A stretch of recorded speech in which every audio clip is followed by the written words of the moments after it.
Welcome back to the show.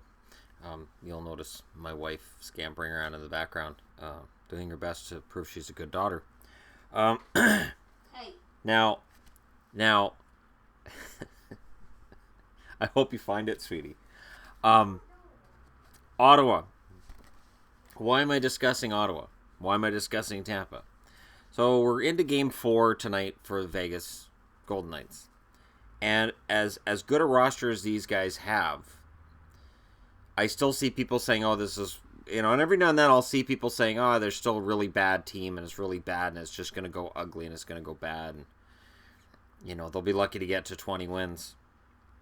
That's not bad. The first year, Ottawa Senators had 10 wins, and I think the future of the franchise can be summed up with the picture right here: avoiding worst ever a case of catch 22. Hope is the only thing not in short supply for the Ottawa Senators as the team enters its first NHL season. Notice they don't mention the Ottawa Senators from the early 20th century. Weird. Thanks to the garage sale, also known as the expansion draft, the Senators are very thin on talent.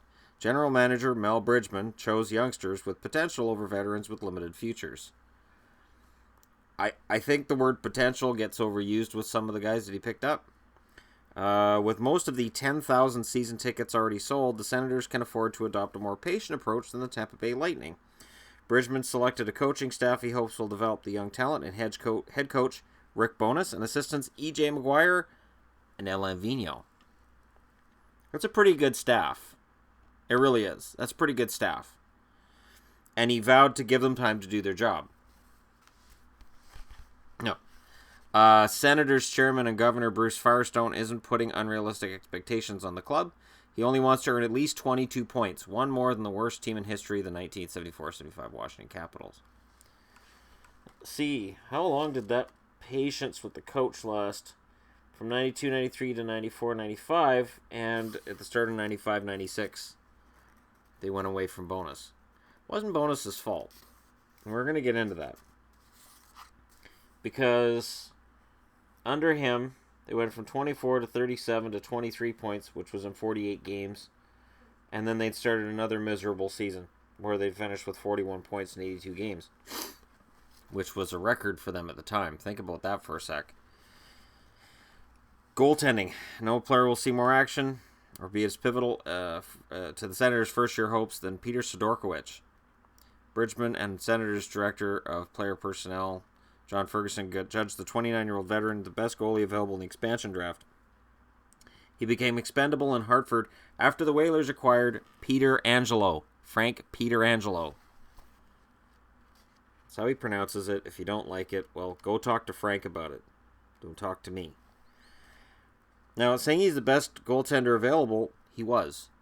You look at Tampa's, they had J.C. Bergeron, Mike Greenlay, Pat Jablonski, Derek Wilkinson, and Wendell Young on their goaltending chart.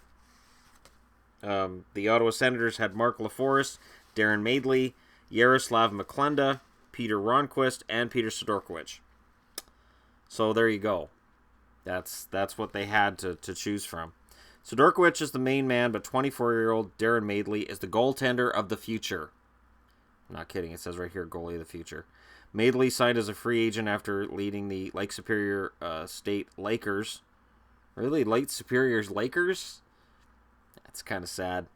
You could get a little more creative. To the NCAA championship this past season. Journeyman Mark LaForest, who's played 14 games over the last 4 seasons, will battle Madeley for the backup job.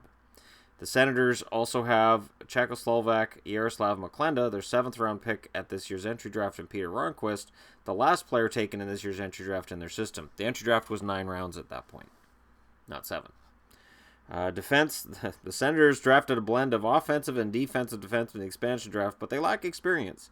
Bradshaw's the veteran with 212 games. Shaw's 28 and pegged as the quarterback on the blue line. Here's their defense. Ken Hammond, Radek Hammer, Jay Kenny, Dominic Lavoie, Brad Marsh, Brad Miller, Mark Osiecki, Kent Painter, Darren Rumble, Brad Shaw, Al Sinclair, and Patrick Traverse. Tampa, Mark Bergevin, let that sink in. Jeff Bloomberg, Sean Chambers, Doug Crossman, Roman Hammerlick, Bob McGill, Rob Ramage, Joe Reiki, Stefan J.G. Richer, meaning don't call me the guy that's in Montreal, Richer, Rob Robinson, and Peter Taglianetti. I like Taglianetti myself, but it's me. Forwards, who's going to score goals for this team? The forwards combined for 39 goals this past season. Brett Hall's usual output by the All-Star game. Ottawa will be counting on several players, specifically former Montreal Canadian Sylvain Turgeon, to discover their scoring touches. Spoiler alert, Sylvain Turgeon did not really rediscover a scoring touch with Ottawa. Really didn't. And then they talk about how Turgeon will probably benefit from playing in Ottawa. Mixed results. He may benefit from the opportunity to leave Montreal, where he didn't get along with coach Pat Burns. And Pat Burns didn't like him because Sylvain Turgeon just wasn't very good for Ottawa or for Montreal. Pat Burns was a rough coach, but he was fair. And if you put in the effort, he was fine. If you didn't put in the effort, man, he'll ride you into the ground. He was seldom used the last half of the season, finishing with 9 goals and 20 points in 56 games. Lonnie Loach is an accomplished minor league scorer. So 131 points in 90-91 with 37 goals and 86 assists in 67 games with Adirondack. So he led the IHL with 131 points in 67 games. This is why when a guy puts up... he had 131 points in 90-91 and 86 points in 67 games with Adirondack of the AHL in 91-92. This is why when a guy puts up points in the minors, I don't pay a whole lot of attention, because it doesn't necessarily translate to the NHL, and it didn't with Lonnie Loach. So up front, let's see. Down the middle, they had Laurie Boschman, Mark Freer, Jake Grimes, Mark Lamb, Rob Murphy, and Alexei Yashin, who was their number 1 draft pick. On the left side, they had Jeff Lazaro, Lonnie Loach, Darcy Lewin, Mike Peluso, Chad Penny, Jim Thompson, Sylvain Turgeon. They talk in here a lot about how Chad Penny's a sleeper in the second round. Right wing, Blair Atchinham, Daniel Gerard, Jody Hull, Andrew McBain, Claude Savoy, and John Van Kessel. Now, Tampa, down the center, they got Brian Bradley, Danton Cole, Rob DeMaio, Aaron Gavey, Brent Gretzky, Jason Lafreniere, Michel Mongeau, Anatoly Semenov, Martin Tanguay, John Tucker, Rob Zamner. On the left side, they got Michael Anderson, Chris Kontos, Mike Hartman, Steve Maltese, Basil McRae, Mark Tardif, not the Mark Tardif that was a Quebec Nordique star, and Dan Vincelette. And then on the right side, they got Tim Berglund, Jock Callender, Darren Kimball, Keith Osborne, Martin Simard, Shane Stevenson, and Steve Tuttle. This is why I'm talking about Ottawa.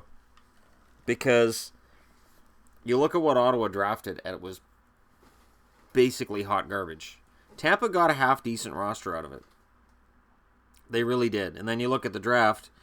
In order, Ottawa drafted Alexei Yashin, Chad Penny, Patrick Devers, Radek Hammer, Daniel Gerard, Al Sinclair, Yaroslav McClenda, Jay Kenny, Claude Savoy, Jake Grimes, Thomas Jelinek, Peter Hornquist.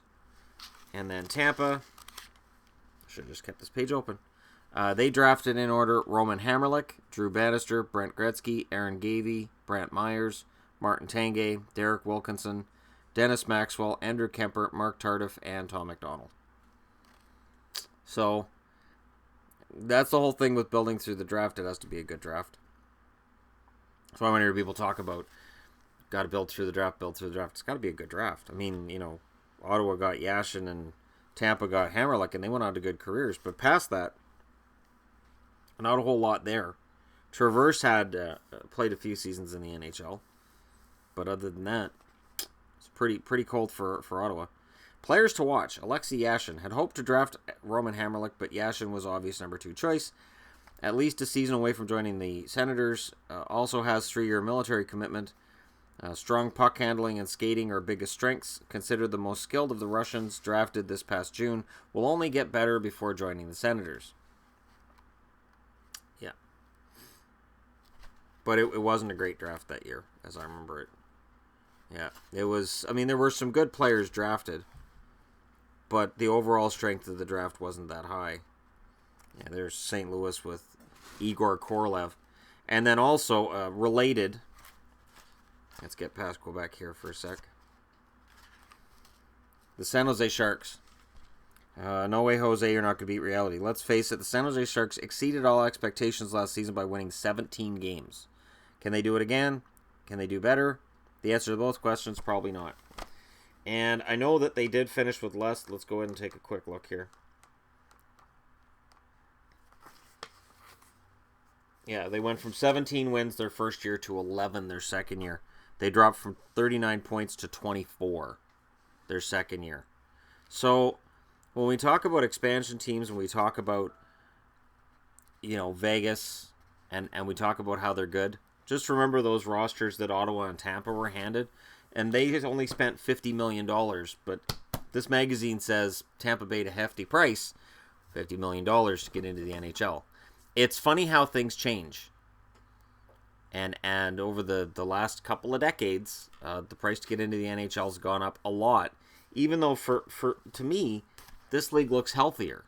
That's the weird part. This league to me looks healthier than the league that Vegas is joining this year. There's so many empty seats in so many cities right now. And prices are going up for tickets, and the contracts are really high, and there's talk of another lockout. At this time, there hadn't been a lockout yet.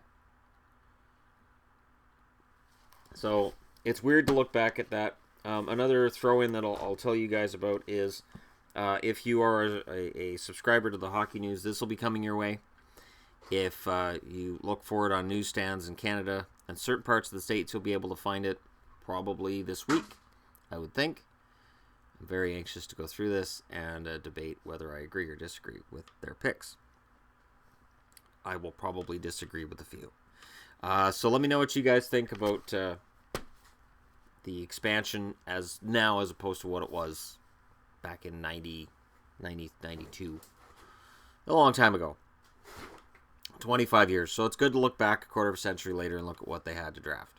And I have no problem with comparing Vegas with anything that got drafted by any of the drafts by Nashville, Atlanta, Minnesota, Columbus. To me, Vegas got a really good team, and we'll see just how good they are this year. So let me know what you guys think in the comment section below. Don't forget to hit like and subscribe if you're browsing your way through. And thank you so much for watching. I'll talk to you again soon.